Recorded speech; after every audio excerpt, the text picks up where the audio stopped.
అవును పోరాటం చేయాల్సిందే మేము, అయితే ఫలితం ఏమీ రాదు మాకు. ఈ నరేంద్ర మోడీ గారు ఉన్నంత వరకు ఈ రాష్ట్రానికి న్యాయం జరగదు. చట్టాన్ని అమలుపరచాల్సినటువంటి వ్యక్తి వెనక్కి పోతే చేరే కంచె వేసినట్టుంది ఇది. కాబట్టి ఇది రాదు. నెక్స్ట్ గవర్నమెంట్ ఏదొస్తుందో ఎవరు నాయకత్వం వహిస్తారో చూసి అప్పుడు సాధించుకోవాల్సిందే తప్ప అని నిరాశ కూడా పూర్తిగా చెందాల్సిన అవసరం లే. మేము ప్రజల్లోకి పోతాం, ప్రజలకు విషయాలు చెప్తాం, ప్రజలను మేలుకొల్పుతాం.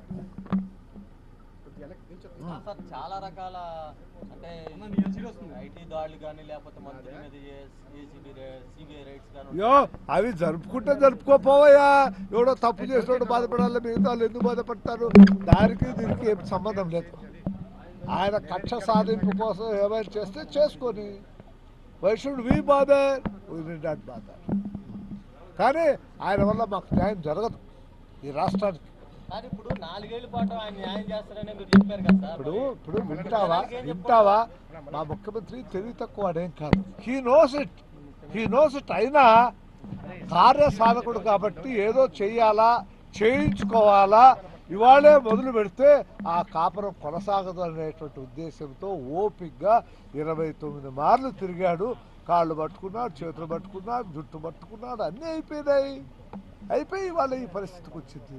సార్, ఒకటి దేశవ్యాప్తంగా మోడీ వ్యతిరేకంగా అన్ని రాజకీయ పక్షాలు ఏకమయ్యే పరిస్థితి కనబడుతుంది. కాంగ్రెస్ నేతృత్వం కానీ లేకపోతే ప్రాంతీయ పార్టీలు కానీ ఉండబోతున్నాయి. ఇప్పుడు నేపథ్యంలో అంటే మోడీకి వ్యతిరేకంగా ఒకే కూటమి ఉండాలనుకుంటున్నారా, వేరు కూటమిల వల్ల ఒక ప్రచారం జరుగుతుంది, దానివల్ల ఏం జరగబోతుంది? ఇది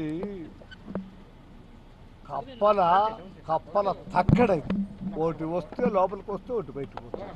కాబట్టి అవన్నీ జరుగుతాయని నేను అనుకుంటుందా.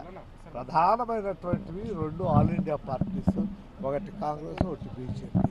మిగతా వాళ్ళు ఎవరైనా ఎవరిని సపోర్ట్ చేయక తప్పదు. అయితే ఎవరికి కూడా క్లియర్ మెజార్టీ రాదు. సింగిల్ లార్జెస్ట్ పార్టీ అనిపించుకుంటే గొప్ప, అంతే. కానీ బీజేపీ సింగిల్ లార్జెస్ట్ పార్టీ అయితే కాంగ్రెస్ అయితే అనుకుంటున్నారా?